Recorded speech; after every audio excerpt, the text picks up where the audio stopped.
క్రిస్టియన్గా నా జీవితంలో నేను చూసాను. నేనంటే నేను కాదు, నా తండ్రి జీవితంలో వారి తల్లి బాగాలేనప్పుడు మా డాడీ ఒక ఆఫీసర్ ఇన్స్పెక్టర్ అయినప్పటికీ కూడా అన్నీ పక్కన పెట్టేసి వారి తల్లి బాగాలేనప్పుడు ఆవిడకి తినిపించి, ఇంకా ఆమెకి స్నానం చేపించి, ఆమె వాష్రూమ్ క్లీన్ చేసి, ఆమె బెడ్ రిడన్, అట్లాంటి నీచమైన పనులు కూడా తల్లి కోసం చేస్తారు. ఇప్పటికీ మా డాడీకి ఇంచుమించు 78 years. ఎన్నోసార్లు మరణపాయలు వస్తూనే వచ్చింది. 2 సార్లు బ్రెయిన్ స్ట్రోక్ వచ్చింది.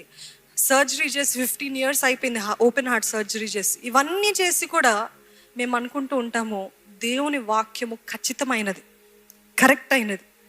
ఆయన వాళ్ళ తల్లిదండ్రుల్ని సన్మానించాడు కాబట్టి ఈరోజు ఎన్నిసార్లు మరణపాయలు వచ్చినప్పటికీ దేవుడు తప్పిస్తూ తప్పిస్తూ తప్పిస్తూ దీర్ఘాయుష్మంతుడిగా చేస్తున్నాడు. ఇంకా వచ్చేసింది ఇదే మరణం అనుకున్న పరిస్థితులు దేవుడు లేవనెత్తి, నేను నా వాక్యాన్ని నెరవేర్చువాడు నన్ను చూపిస్తున్నాడని.